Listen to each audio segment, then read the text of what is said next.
go off these broken walls. Tears hit the ground every time I fall. Pressure on my chest, but I still breathe safe. Learn how to praise when I'm stuck in the...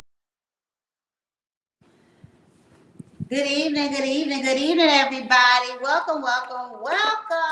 We are back for our February episode of the Love Edition. We are back. The iPlace Talks Studio. We have a great guest. What better person to start off the Love series than no other? Such an honor, my husband, the amazing, wonderful Glenn Davis. You keep going, that's me. So welcome, everybody. First, you go ahead and do me a favor. Go ahead and like, tag, and share somebody if you are on any of the social media outlets that we are on: Facebook, YouTube, Twitter. Go ahead and on Subsplash, DirecTV, all of those certain channels. Go ahead and do me a favor. Let somebody know that the Push Talk Show is on tonight. And we are so excited to start off the February series. So we're going to have a little candid conversation with this lovely man that I get the pleasure of calling my husband. So we'll have just a little candid conversation on tonight. Listen, y'all, so this is going to be one of those nights that you can actually chat with us, communicate with us, and ask your questions. I'll let him talk more about how long we've been married, how we met, and all those things. And then if there's questions in the chat tonight, we will go ahead and answer those. But as we always do, we want to first welcome our Pushers University. Welcome to all those that subscribe to the Pusher University. Listen, if you are not subscribed and locked into the Pusher University, go to the Facebook page and lock in to the Pusher University. You get the latest updates, you get the latest things that are going on. So you don't want to miss what's in the Pusher University. All right, to our guest speaker on tonight, can you introduce yourself and let us know something about yourself the people don't know? People don't know, my name is Glenn Davis. Again, I'm a lovely husband of Dr. Vatrice Davis, Dr. Apostle, Evangelist, Prophetess. But I did 22 years in the military. We traveled the world together. We've been married for 23 years. Been together for 25, but every day is a adventure, but I love my wife. I love my kids. We got 3 kids, 2 boys and a girl. We're both apostles, pastors of the Lord's church, and I wouldn't want to do it with anybody else. Okay. So far, so good. You're not on the couch tonight. So far, we're in a good space. I got a comfortable couch. Yes, indeed. All right, so just a few questions. So looking back over our earlier years, what most stood out to you the most? Or stands out to you the most? What's not the most? Just our growth. Our growth together, our growth as individuals, our maturity. Because early in our marriage, we was very immature. If I stepped on your toe, you was gonna step on mine. Sounds about right. As we matured, as we got older, as we began to love each other like we're supposed to be loved, and I say that because that's an everyday thing. Loving somebody is an adventure as well. Because it's never the same thing. Every day is a different way to show your spouse that you love them. Mm-hmm. Okay. So you said something that we were able to mature. So can you elaborate that for somebody who may have just started off as newlyweds? Mm-hmm. So the reason I said mature is because a lot of things, most of our marriage we spent away from the family. But some of our hardest years was when we spent with family. When I say with family, in the same city, in the same state, because we didn't have to navigate through our problems. We had other people to give their, I'm not gonna say 2 cents, but to give their advice, on what made their things work. But we were totally different. We had our own relationship, so we had to we had to navigate our own path. So once we moved away from everybody, now we had to lean on each other rather than going over to mom's house or dad's house and leaving and staying over there for a day. We had to be in the same house. That's why I always knew to any investment was the best investment was a good couch. Good couch. That's for all the men out there. The best investment you can have in your home is a nice couch. When your wife puts you on the couch, you'll be all right. Well, I'm not gonna say that, but okay. So let me ask you this. So you said something. We have people inside of your relationship. It tends to always become a problem because people sometimes can be one-sided to the person that the daughter, the son, or however, the friend, however that may be. So it's good to have people who are neutral. Would you agree? Absolutely. But you have to realize too that I love you and you love me. You know, some people are invested in just the other person. You know, so if you tell if you tell your best friend or your friend things about your wife, you know, you're gonna forgive your wife or your girlfriend. They may never forgive. You know, so they may hold a grudge for something that they wasn't even in. It's just the light that you shed on how that person was and how they did you. You know, but the transparency of that, you know, it was just that moment. You know, so as people mature, some people hang on to the words that they was told about the individual. That's so good. That's so good. I want everybody to make sure that they heard that.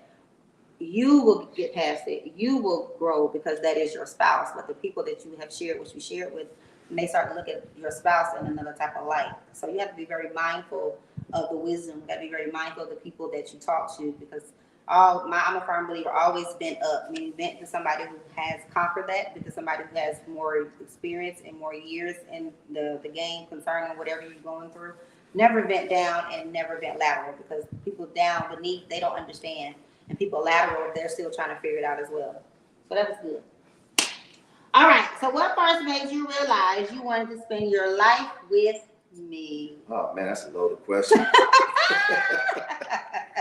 No, I realized the very first day I seen you. You know, I realized that you were mine. You know, and I was yours. You know, and I never looked back. You know, even through our mistakes, even through us learning each other. You know, because being with somebody for 23 years, you know them. You know, if you get a bump on your body, I say, hey, this is new. Where is it? Where you get this, or a scratch, or what have you? Because I learned you. You know, but I took the time to learn you. You know, so we got to take the time, no matter how many years or months you've been with somebody. You know, you got to take the time to learn them. That's good. You got to take the time to learn people. So, by saying that, how was your understanding of love? I really didn't know love until I met you. You know, I ain't trying to get no brownie points, no cool points. We've been together 23 years. Yeah. You know, so that's for those individuals that want to chat something. You know, but I ain't got all the brownies that you can get. You know, but I say that because you know, it's just when you know that you went through some things, and like when we started this thing, we ain't had nothing. You know, and you feel a sense of accomplishment and a sense of safety when you navigate being poor with somebody to having something. You know, now you there's a safety in that because you recognize that person don't want you just because of what you got. You know, they want you because of you. You know, rather than finding somebody, you know, and you already made it. You know, now you have to navigate the waters of, okay, is this me or what I have? You know, so that's the sense of safety. The other sense of safety is, you know, just knowing that person is for you and you for that person. So I don't have to, if you late from work, I don't wonder what you're doing or what have you. I just know you better be home for the street lights come on. You know, but I don't wonder what you're doing. I wonder if you're safe. You know, because there's certain things I don't have to worry about. You know, and that's safety. Okay, so This is good. This is good. So you don't have to wonder about because you pretty much came up together with it. You got it out. They said that the young people say you got it out the mud together. So you're working together. You're growing together. What happens when you see your spouse growing and you see them flourishing, and you may feel okay. Am I being left behind, or are they going to leave me behind? So what can you help people navigate through that course? Well, I don't have to worry about you growing because you're only 5'2". I knew one was coming. I knew one was coming. But we joke a lot, y'all. So, but the thing is if you grow, I'm growing. You know, if you increase, I increase. You know, if you live in competition in your own home, you know, you'll never have a place called home. You know, so I know that if I place myself in a position to increase, I'm increasing my whole family, not just me. You know, and the same thing with you. I know you won't do anything, you know, that would dictate, you know, that would decrease the family. And if you're looking for an increase, then I know that you already thought about who and how it will affect our family. That's good. That's good. So I hope the people heard that. You know, many times we actually counsel a lot of couples, people that want to get married, people that are already married, counsel a lot of people. And I think sometimes people, it's that underlying thing of competition. People really don't want to say that it's truly there in their heart, but it's truly there in their heart because they don't, like you said, they don't feel safe with that person. And as you say, people don't feel like they grow together. And so that's very good. And I could just elaborate a little bit further. This will help the man out there, and maybe some women, you know. But the thing is I've been a breadwinner majority of our marriage, you know, and when it was time for me to allow you to elevate, you know, to where you were the breadwinner of the family, you know, I took my place. You know, while you was at work, I had the house clean. While you, when you came home, I had bath water in. You know, I had food on the stove. You know, so it was a chance for me to not just change places, but that was a way of saying thank you. You know, for all the times that you had to do it. You know, and now I'm the breadwinner again. You know, it just feels so good. I knew that was coming. I knew that was coming. But and that's a joke because everything from the very beginning, everything my wife and I had or have has been ours. You know, nothing's never yours or can I borrow this? I'm not gonna borrow something from me. That's good. You know, we're one. You know, so everything I have is yours, and everything you have is mine. That's good. That's good. That's good. So there is this saying going around. This is way off script, but I just feel like we're here because you know we're just here. And my husband's like, I'm good with you. I just love it. You know where that answer now. I know you will. So, you know, I'm just gonna, you know, throw it out there. So I'm gonna help a whole lot of people. Okay. So what happens from a man's perspective when his wife is doing ministry, Lord is calling her to travel. He's not getting those same phone calls. The Lord is, you know, thrusting her out there, and he doesn't see that happening for himself. What is the correct response to help those men through when they don't understand? How can you help people here? Well, the thing is it's not about you, you know, and it's not about me. You know, that comes with maturity, not just maturity in age, but maturity in Christ. You know, if God elevated my youngest son, you know, to talk to the masses, and I'll make sure I water that. You know, I won't be like, hey, I'm your daddy.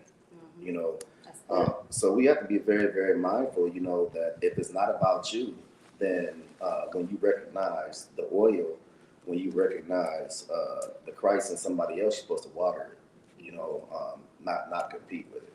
And everybody has their own assignment. You know, I know my assignment and I know yours. So I make sure I do my assignment and I cover you in yours. That's good. That's good. So we're going to stay in this ministry line just a little bit. We're going to deviate a little bit more as well. So, it's, people take certain scriptures of the Bible and they flip it to their liking. And so some people use that in an abusive form to muzzle their own spouse. Or the Bible says, submit to your husband. The Bible says women shouldn't talk. So, it's certain things in scripture, but people don't have the backdrop of it to get the understanding of why or what was said or what was being done. You may look like you're going to say something crazy and funny.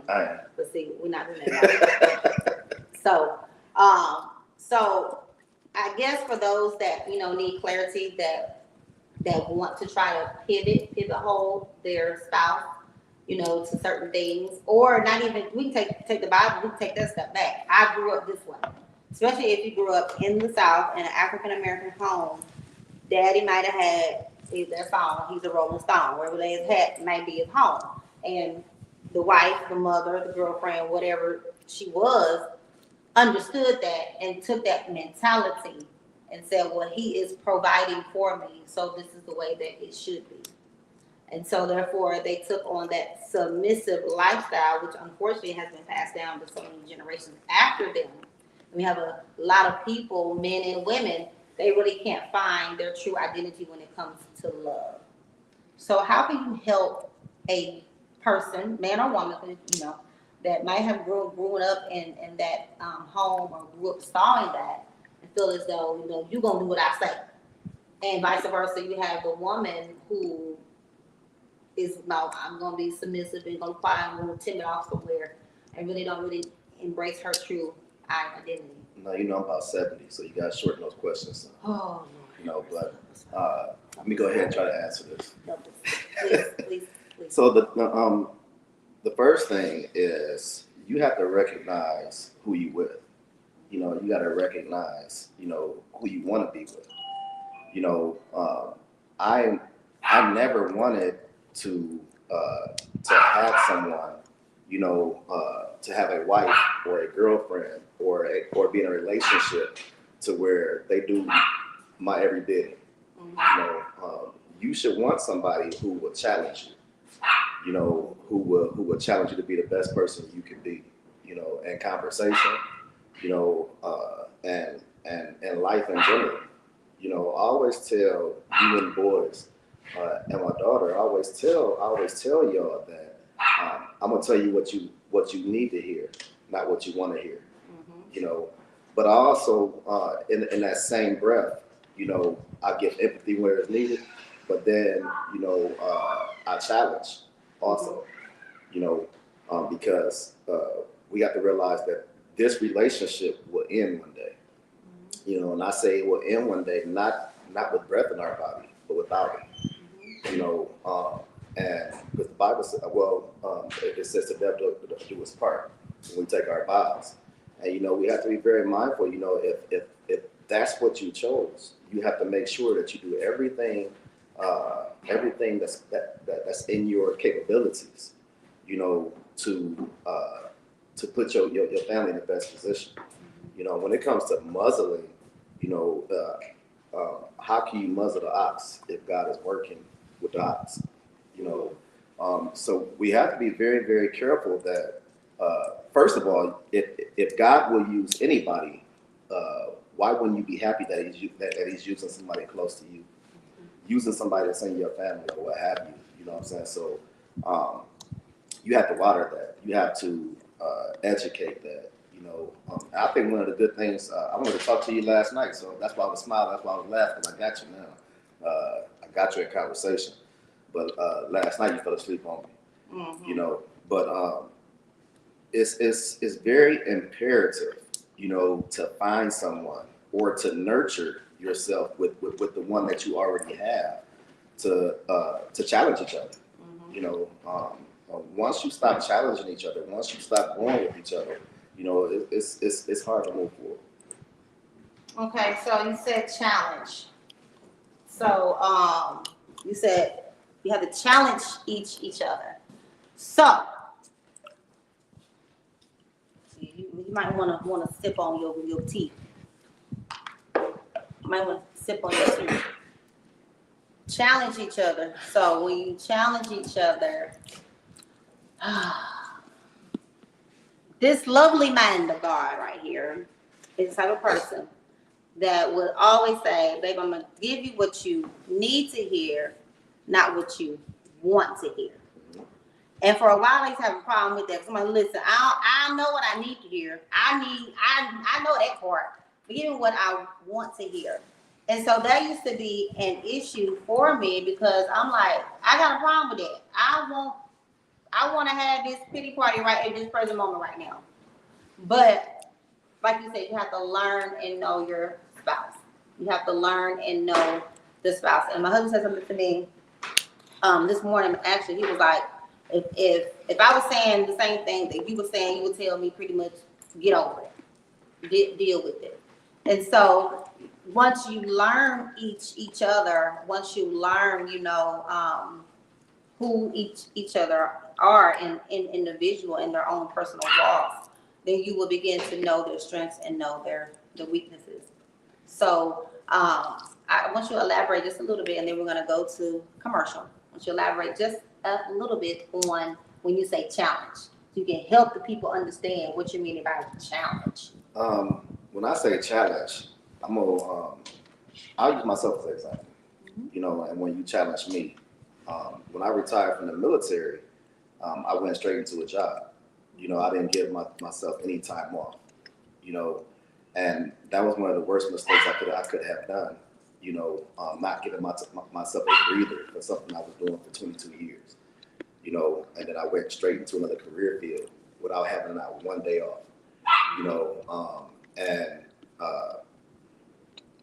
In doing that, I always felt like I wanted to retire, period, because I never had a break. And once I had surgery and I did retire, after about 3 months, I was ready, but actually 2 months, I was ready to go back. Not for the mere fact of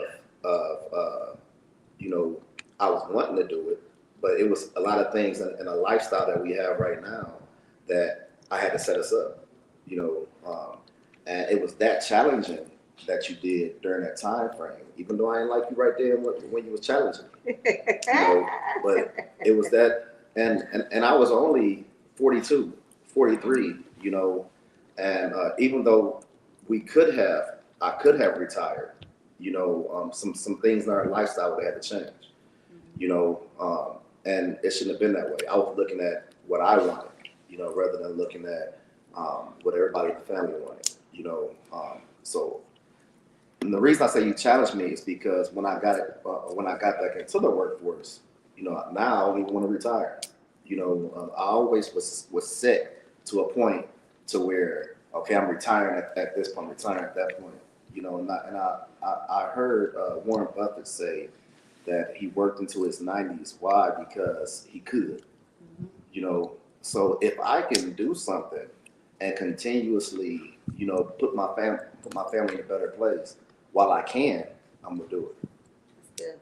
That's good. So I want, before we get a commercial, I want the people to understand something. Your marriage, like Apostle said, it should challenge you, but it should challenge you to be the best person. It should challenge you to be a better person.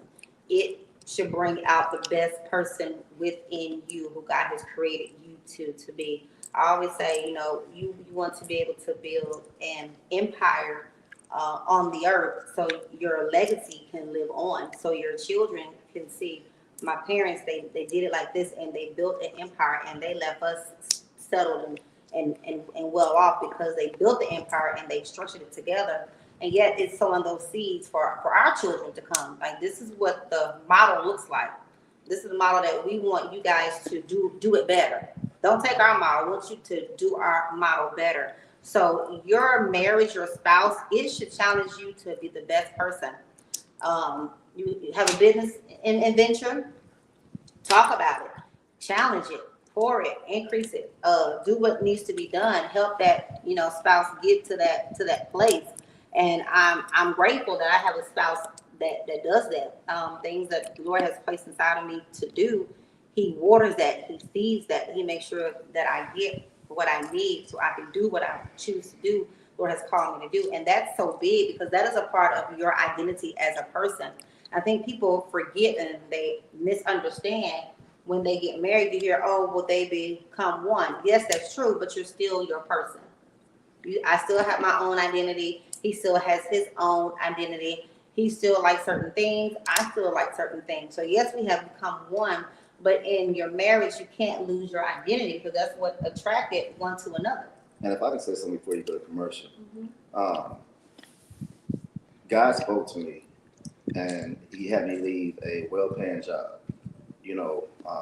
out the blue, like one day, and I knew that that you wasn't happy about it. Yes, Lord. But the thing is I heard God, and when I heard God that same day, I reacted.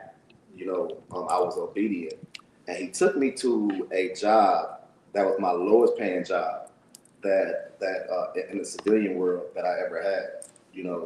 And in many facets, I was overqualified for the position. But when I moved into that position, God gave me so much peace. God had me transfer money for peace. And even though it was the least I was making, I never had so much peace in my life during that time. And from my obedience of listening to God and taking that position, one day out the blue, I got a call, and I thought it was what they call it spam, or somebody trying to fraud us, or fraud me, or what have you. But the call was out the blue. I didn't put the application in, or what have you, and I said, okay, so let me get them off the phone. So I just threw an astronomical number out there, and throwing that number out there, they said, okay, what else you want, and then I really thought it was a fraud, but after doing that, a few weeks went by, and I toiled with, am I going to take the position? I'm going to do this. Lord, you brought me here, and then one day He said, well, are you at peace? I brought you here to be at peace, and now you at peace. Now you got your rest. I'll give you what you wanted, and He gave me that. He gave me the desires of my heart, when it came to feeling worthy of all the accomplishments that I did, in my career field. That's good. So there are some comments that have been going on the chat. I'm just now getting to one. So just because you're a provider, it doesn't make you a good man. Learned this the hard way. That was from Denise. She also said, I'm glad you're speaking on this because I believe some men don't understand that it's not that we want to, but I got to when I needed to hold you down. So let me touch that. Go ahead, sir. Okay. So a provider is not financial. A provider is a provider in life. What are you providing to your family that's making them better? What are you providing to your family that's bringing them towards God? What are you providing? Money has nothing to do with it. The worst man or the worst woman, because men always get a bad rep, but the worst man and the worst woman can pay your light bill. But when the lights is on, how are you being treated? That's good. And you can be treated to a point where you like, man, just turn them lights off. Don't even pay it. So we gotta be mindful first. Is what are you providing me? What are you providing me that's making me a better person? What are you providing me that's making me better spiritually, mentally, and physically? You have to hit all aspects. A good man will hit all aspects. Some of us get caught on the physical part. Okay, he can be good physically, but is he good mentally and spiritually? Because if you get caught up on one aspect of that, then the others will either be degraded, or will never prosper. So you have to make sure the whole aspect of you. There's a whole aspect of you, and then you have the spiritual side where I don't come home. My wife and I, we're both apostles, but I don't come home and say, Apostle, where art thou? I'm not gonna do that. I'm gonna say, baby, where you at? I'm home. I missed you. And I may call you if I even get home and tell you I missed you. But the thing is see, some people want to be dominant physically. You know what I'm saying? Where you don't realize that you can have a strong presence mentally and spiritually. The comment saying testify Duke and Max. Yeah, y'all know Duke and Max will definitely testify them some hallelujah and then wilding out now. We're gonna leave it right there. They're gonna testify on every chance that they get. So this is good. This is great. This is phenomenal. We're gonna go to a commercial and we're gonna come right back, you guys. Stay tuned, stay locked in.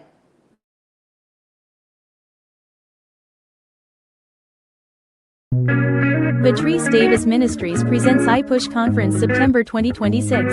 Early registration is open now. Get your ticket for $52 until promotion lasts. Need a realtor? See Samaya Best at Navigate Realty. Creative Kids Childcare is currently opening in Spring Lake, NC. Join our Pusher University. Not only do you get behind the scenes content, you get time with Dr. Davis via coaching and or mentorship.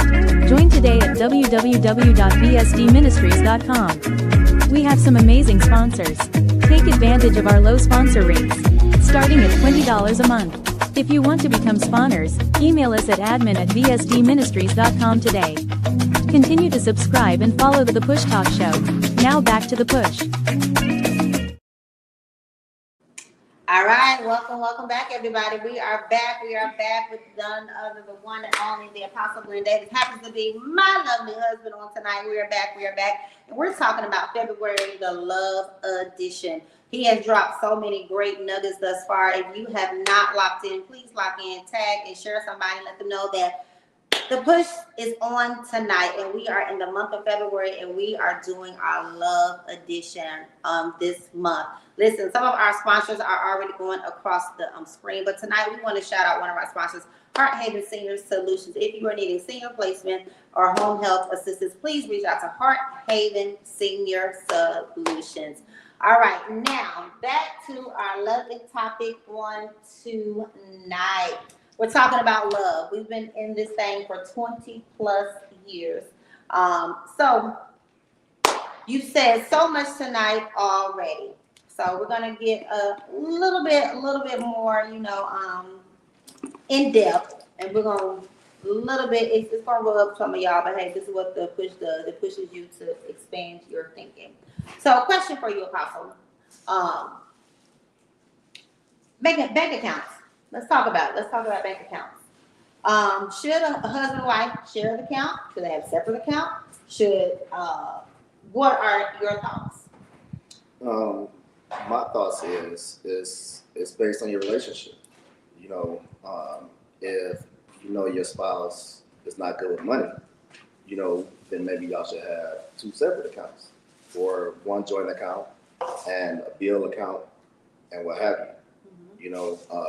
But for me, I never wanted to separate myself from my wife. I never wanted to separate my finances from you. And I think that's healthy because you don't have to hide nothing. What you're gonna hide is already yours. What you're gonna ask for is already yours. But the thing is you have to be disciplined. Because oftentimes people make more money, but they put more bills on themselves. They make more money and they got more money. They got a lot of money coming in, but a lot of money going out. So no matter how much money you make, you got to be disciplined. You could have somebody that make $30,000 that got more left over after each paycheck than somebody who got $300,000. That's good, sir. It's all based on discipline. And I believe when you're in a healthy relationship, you balance each other when it comes to your checking and your savings or what have you. And as you get older, you make wiser decisions. I've made so many unwise decisions when it came to business ventures. But I'll never take any of them away because everything I was doing was trying to better my family. And the more mistakes I made, the more successful mindset I gained. I learned, don't step in this pothole. Now I can tell my kids, hey, don't do that. Still your choice, but this is what happened to me. You know, I'll never take, just like Jesus don't take our choice away from us. I'll never take the choice away from my kids. That's good. You know, That's good. so that's when it comes to money. Money is money is the root to get anything you want in this world. You know, but money can't be the root to evil. You know, that's why the Bible says you can't serve two masters. You know, you serve God, not money. You use money as a tool. You know, but you serve God.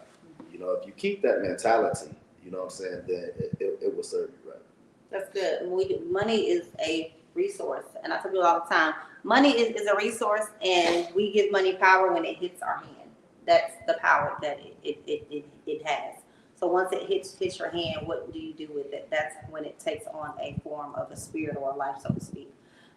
So you said something earlier about love. I just want to piggyback on some things you said. I just want to make sure that we have an understanding that love doesn't hurt.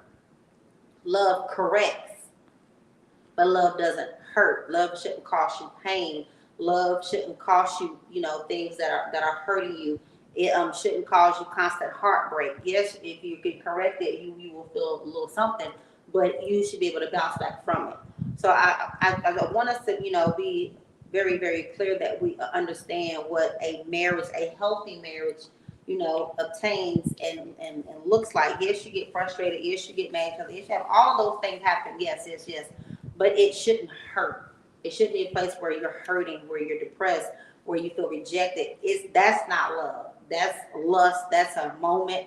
That's not where, that is not love. So I just want to make sure, because we are in the month of love and we're in the February series, I want to make sure that we have a clear understanding, because a lot of people, hear, I'm in love, and they really don't know what I'm in love really means. People they don't have that understanding. So, Apostle, can you tell us what in love, quote unquote, means? In love, my definition of in love, because it can be perceived differently from every person, but my definition of in love is loving, having a loving relationship with somebody, and I'm talking about you. So having a loving relationship with my wife, with my kids, that's going to continuously get better,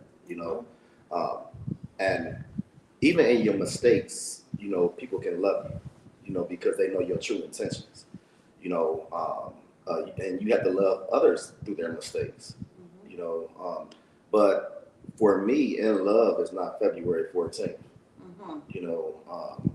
I do February 14th every day. Every day is Valentine's Day for you. And I let you feel love. I let you know that I love you, to where you don't have to ask me, because you already see it. So that's in love. In love is showing somebody something to where they don't have to, have a thought or a question. They already know, that you love them. So, and then people would think that, well, you've been together 25 years, married for 23, and y'all still in love. I'm more in love now than I was before. But you have to do things to spark that, to keep that going. Whether it's trips, or you took me to get my feet done. They weren't touching my hands though. But just experiencing different things like that, because I know you like going there. So since you like going there, I want to participate in that with you. So it's different things that you can do just to be around your spouse. If your spouse like taking pictures, then go out with them one day. The same way your job wants your time. That's good. Your family wants your time. God wants your time. But you have to navigate, through time management on how to balance all those things. That's good. You said something the same way. God wants your time, and that leads us to our next question, because we're about to close on tonight. Balance, time management. You are a very, very busy man. Very, very busy man. And so am I. And so being a busy person and coaching, ministering, pastoring, working, dad, papa, like all these, titles and things that come with you being who you are, apostle, brother, son. I mean, all these things, uncle, like all these things that embody who you are. How can we encourage people, and how do you encourage men, so to speak, to learn that balance? Because you're getting pulled left and right. You got this, you got that, you got, it's always something going on. So how do you encourage men to take that time, one, for themselves, two, for their family?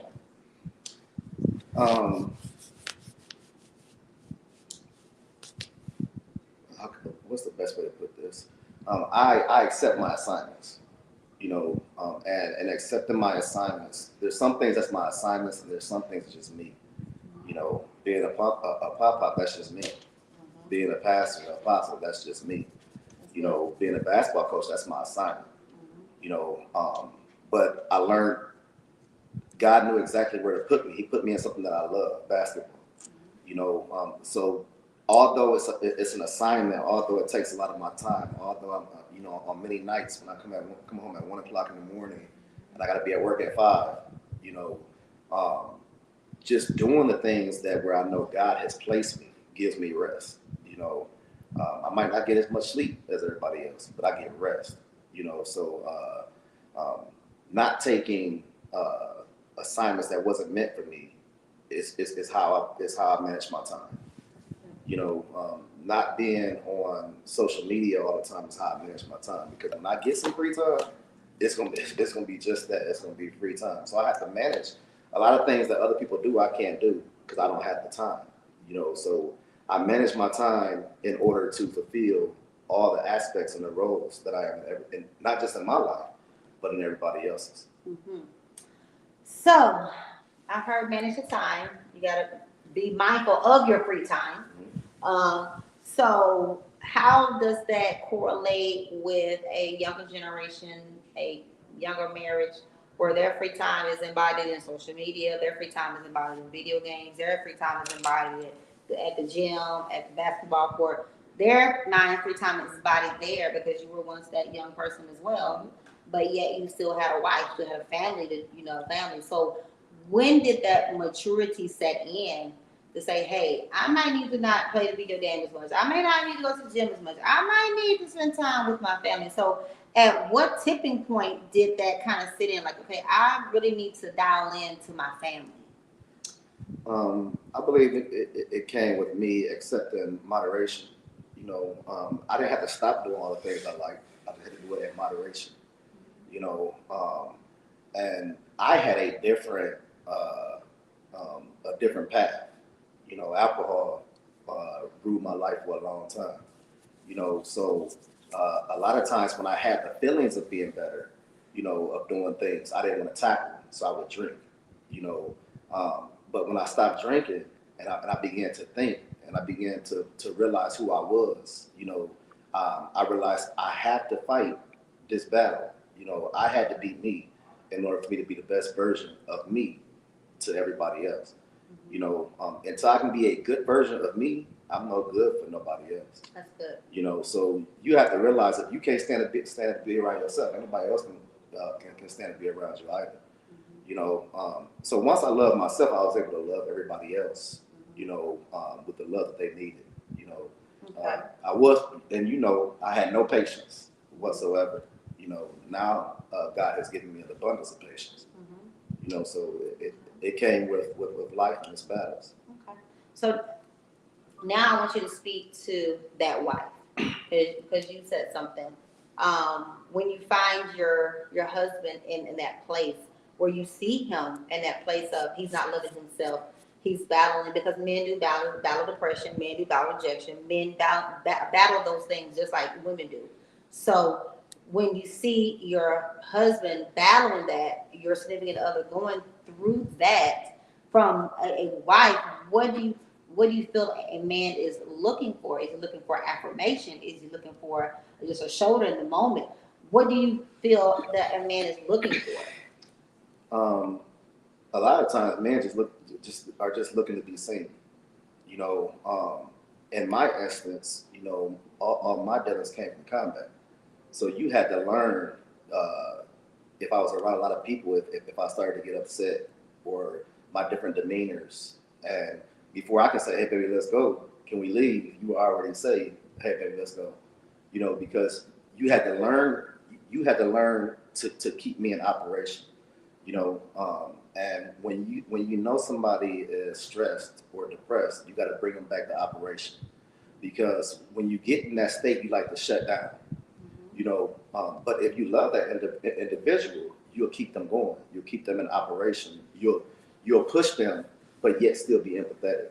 You know what I'm saying? So everything's for moderation. You know, like we always say, you don't want to give a pity party. You don't, but you have to realize the situation as well. You know, sometimes you got to come with empathy, and sometimes you have to come with picking them up. You know, if you just poke the horse and poke the horse and poke the horse, you know, eventually the horse is going to be afraid of you, you know, because all you do is hurt it. You know, if you never show any positive reinforcement, you know, to the horse is not going to obey you. They're going to fear you. And now they're only obeying off of fear rather than obeying off of relationship. You know, and that's what's very important. You know, you have to find the balance and learn people and learn where they're at in their life. You know, because you'll have times where everything is ups, and then you'll have a time where you like, hey, I got money, I got cars, I got a house. Why am I depressed? Why am I stressed? And stress and depression come for anybody, no matter what you have. The mind will always tell you what you lack. You know, so you have to have a balance. You know, that keeps you not just above water, but keeps you walking on it. That's good. That's good. Not just above water, keep you walking on it. So on tonight, we're about done with tonight's show. So if anybody have any questions, please put them in the comments. Please put them there. We're able to see your comments. So if you have any questions, go ahead and put them up in the comment section, and we'll be able to get to those questions before we close off on tonight. So you have to learn to balance. You have to learn to identify what I'm hearing you say. Identify your spouse. You have to know when they're in that moment, and men want to be seen. Acknowledge that I'm here. That's what I'm hearing. Acknowledge that I'm here. Acknowledge that I'm having a moment, but it doesn't make me weak. Acknowledge that I'm going through, but it doesn't make me bitter. I'm just having a moment. And I think women out there, that's something that we all can take away from this conversation. Is, you know, we always want to say, oh, well, he's this or he's that, but not understanding that men are human. You guys are humanity as well, just as much as we are. You have feelings, you have emotions as well, and men go through the same things that everybody else go through. They go through these symptoms in their life. Things happen. Life happens to people. So that is really good. That is a real good nugget that people really need to listen in on and really bring to the surface that's not talked about. And in life, you should become wise. Mm-hmm. And what do I mean wise? If you know you lack in the area, you know, then fix it. That's good. You know, if you know you're weak in the area, then become strong. Mm-hmm. You know, what holds you back from becoming strong? But yourself. You know, and the thing is a lot of men. I'm not going to say forcing the position, but a lot of men have to play the position to where they're the strongest guy, you know, physically. You know, they have to maintain this physical brute force, you know, like a roar around them, you know. But I did that, you know, and I didn't like how others felt with me being around, you know. So I became wise. You know, how did I become wise? I began to read. I began to, instead of picking up my fists, I began to learn words, you know, on how to, even as I'm talking, you know, to calm myself down, you know, and not go 0 to 100, you know. And in that, I learned patience. And that's why the Bible says, let patience have its perfect works, you know. Because if we sit back and we analyze the situation before we thrust ourselves into it, you know, we won't say, what if I did this? Mm-hmm. You know, because we'll go in prepared. We'll go in with a plan. We'll go in, you know, ready to take action, you know, and not the other way around. not letting the situation play us. We're actually going there with a plan, and that's what changed my life. What changed my life is I took control of my life rather than allowing life to live me. So we have a question on the deck. It says, how do I encourage and support while providing a better way in doing something productive? How do I encourage and support my husband while providing a better way in doing something productive? Moderation. I'm gonna tell a funny story about us. Back in the day, I used to love games, and I didn't play them in moderation. When I got off, I was going straight to the game. Straight to the game, y'all. Straight to the game. So what you did was you embedded yourself into playing the game with me. Yes. So you told me to download a game that you would play. Yes, and I got hooked. So I got hooked. That's when you found out you like Pac-Man. Yes, and love it still, and still love it. And when you do those things, you find ways to embed yourself, into the relationship, because oftentimes we feel like what they're doing is not productive, but that's their peace. So sometimes we can take the peace away from somebody because we feel they're not doing something productive, but when someone works all day or they do things, they want to come home, they just want a little peace. Whatever that peace is, embed yourself in it. I remember you used to do the little garden thing in the back. I didn't like it because I knew in a couple of weeks everything you put in there was going to be dead. No. Don't do me. But I embedded myself. Even though try it again. Even though I knew the outcome, what I'm saying, it was making you happy at that time. So I embedded myself with what made you happy, and I began. That helped me, and I became wise in that situation, and the fact that whether you're gonna succeed in it or not, if you're happy, then I'm gonna be there with you. If I already feel an outcome, I'm gonna water whatever it is you're doing, especially if it's good.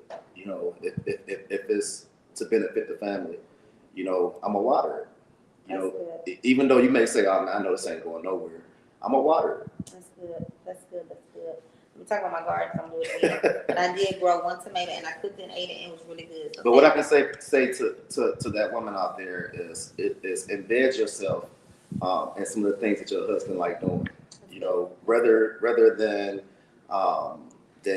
going on a date night, just spend some time with each other. Play. If you like the game, play the game. If you like to work out, go work out with them. And that's why I went to go get my feet now, what they call it. Yeah, that's why I went and got a pedicure, because I wanted to be around you, and in order to be around you at that particular time, I had to get my feet done. Which I didn't like. But in general, I embedded myself in something that you like to do. To spend time with you. That's good. So what I'm hearing on tonight is we have to sacrifice some things that we probably wouldn't do on a normal or wouldn't do, period. So that goes back to that identity. You have your set identity, I have my set identity, but yes, we're one together, but we still have our identities. So in the marriage game, the marriage walk, you have to learn to respect your spouse's identity of who they are, learn your spouses, know your spouse, and know that they're human. Men cry, men go through things just like women go through. So learn that your husband should be able to be vulnerable around you. If he can't be vulnerable around you, or she can't be vulnerable around your wife can be vulnerable around you, then you really need to ask yourself, what is this? What is this moment here? And I think vulnerable that's a loaded word, because as a man we can only show so much emotion, to our spouse before they feel like they're the man, and the thing is it's good for you to allow your husband or your significant other, to show emotion. That's not being vulnerable. That's showing emotion. And it doesn't make them less of a man. It doesn't make them, because sometimes men, we go probably a year without crying, because we were taught at young ages, don't cry, but on the contrary, You know, you won't see me in the Lord's house without crying. You know, and Christ taught me that there's a difference between crying when you're sad and crying when you got joy. You know, and that's a beautiful place. A beautiful place is when you can cry because you're happy. When you can cry because you love God. You can cry because you love your family. You know, but it doesn't make you less than a man. All right. Well, Apostle Davis, Mr. Davis, any final remarks? Any final questions? This was a great show on Love Series Edition. Where you started off with your wife. I feel like you want to say something, so I'm bracing myself on it. I'm holding it for off camera. I feel like you're going to say something. I'm going to what you're going to say. But are there any last words, last thoughts? Like I said, we've entered into the month of February. And I like how you said February 14th is just not the love day. It should be every day. And you have to, the same way, we always say the same way you got them, you need to keep them the same way. If you were buying flowers, doing this, doing that, you know, still do those things because that's what brought them to you. So any last remarks, any final says? Yes. I do want to say, and this is just me being transparent, I do want to say that I'm not perfect, you know, nor do I try to be. You know, I'm just Glenn. You know, if anybody know me, I always say I'm Glenn Davis. We know. But we know. But I'm just Glenn. You know, and I say that because there is no perfect relationship. There is no perfect person. You know, it's just two people trying to make the best of what they have. You know, and how do you make the best of what you have? You continuously work on it. You continuously, you know, craft it. You continuously add more pieces to the puzzle. You know, and then sometimes you take a piece of the puzzle away. You know, to make your spouse, you know, feel like, hold on, what's going on? You know, and that brings forth, you know, a mystery, a love mystery. You know, I remember that one time I was telling the story that I surprised you and took you to Hawaii, but I flew you to the wrong island. Wrong island. Yeah, we had to get on another plane. Yes, we did. To go to the right island. But the fact was, I surprised you. You surprised me. You know, you didn't know where you was going. Didn't know. You know, I didn't know where I was going either because I flew us to the wrong island. But we made it. We made it. We made it. You know, and it's those little things. You know, buy Valentine's Day stuff on the day after Christmas. Yeah. You know, just do things spontaneous. Keep your marriage, your relationship, keep it spontaneous. You know, always keep your significant other off guard. You know, today I called you, you know, at lunchtime. You know, and you made the mistake of answering the phone. And did. You know, so and did. And then we joked and we had fun. You know, but the thing is to those out there, you know, who's in a relationship, who's in marriage. My wife and I find what works for us. You know, you can't rinse and repeat what we have. You know, you have to find out what works for you. You know, we always say, you know, eat the meat, throw out the bone. You know, it's the same thing with a relationship. Oh, I like how they did that. You know, let's try to implement that. You know, if we find out it don't work for us, so we throw it out. You know, but never look at somebody else's relationship and feel like that's what I want. You know, look at that relationship and say that's what I can work towards. You know, but you can surpass it. You know, because we're not perfect. You know, and our imperfection, somebody else can perfect the situation, perfect just the situation because you're still gonna be imperfect. You know, but I want to let everybody out there know, you know, that marriage is fun. You know, marriage is fun, marriage is live, marriage is love. You know, I look forward to when I'm getting off to come home to my wife. And I ain't saying that because you're sitting here. And again, reiterate, I don't need no kudos. Amen. Y'all help him, Father. Help him. But I look forward to being at home. And when I don't, I tell you, I'm like, hey, you messing up the aura of the house. So I go on the couch, you know, for a couple We're gonna hours. have our ladies talk. Yeah, and that's before I digress. That's a good thing too. You know, you have your room, I have my man cave. Sometimes when we in the house together, we want to be in separate places. So we give each other space, even in our own home. You know, but we always find ourselves together every night, you know, to go to sleep. So no matter if we had a brief argument or what have you, when we go to sleep, we hold each other, you know. So we never let the sun, you know, see the anger if we have it with each other. That's good. That's good. Well, Mr. Davis. Can I ask you one last question? How much are you getting paid for this? Y'all knew there was something coming. I need something in my cash app by the time this thing is over. There's something always with him. There's something always with him. And we thank you all for joining us. But I set up for some kisses. See, I got some at the store, some chocolate kisses. I'll make sure I get you a whole bag of them.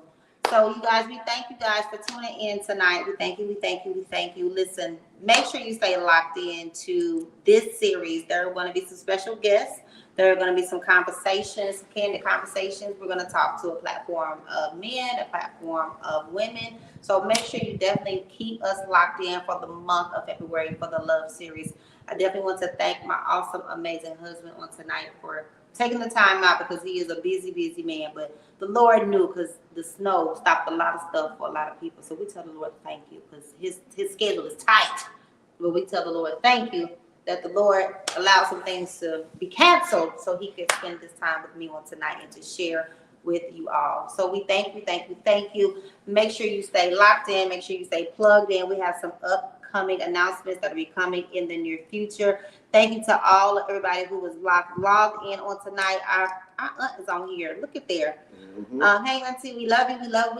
So we want to make sure that we thank everybody for tuning in tonight. I know we got started late, y'all, and we went a little bit over, but some conversations need to go a longer time. Yes, sir. One last thing. You got 30 seconds. Yeah. I just want to say how proud I am of you. You know, of your endeavors, of everything that you're doing. You know, when God gave you this, you know, you could have said, I got enough stuff on my plate. I'm doing this, I'm doing that. But everything you touch is successful, you know, in its own right, you know. So I honor you. I enjoy you. You know, even when you think I'm not watching, I'm watching. You know, so I thank God for you, and I just ask, I'll pray to God that He continues to water your desires for Him, because I know that everything that you do for Him and His people. I appreciate you. You're going to make me cry. Say a lot for me to cry now. Say a lot for me to cry. But I need y'all to do me a favor. I need you guys to take the time out to go to Amazon and get Apostle Davis, my husband. Go get his book. It is on Amazon. It speaks to the young men. So if you have not gotten his book, don't know where you can get it from, you can go on Amazon and purchase his book tonight. Let's blow it up, run it up. Tell us the title of your book. You got 5 seconds. I forgot what the title was. Amen. Y'all help them. No, the title is The Boy. The title is The Boy Inside the Man. You know, and it details my life journey from becoming from the boy living my life and to me living my life as a man. So it's a journey. I did see on here somebody said something about somebody loving them or what have you. I think it was Sister Denise. Mm-hmm. You know, it's a journey. Sometimes you have grown men and the boy is still operating. You know, good. You have grown men and there's things they seen as a young man, as a boy, that they were never able to get over. You know, contrary to popular belief, men go through traumatic experiences too, that carries on to them until they're able to either forgive the individual or forgive themselves.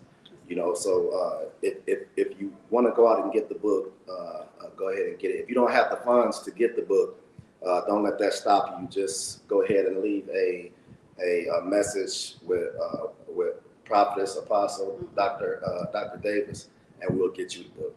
Amen. Amen. So there it is, a blessing on tonight for someone who wants the book and desires the book.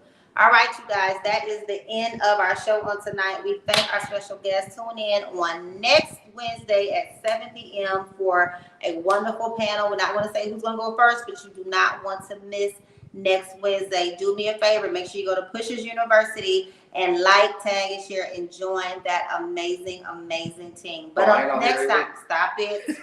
But on next time, I look forward to seeing you at the Pushers table.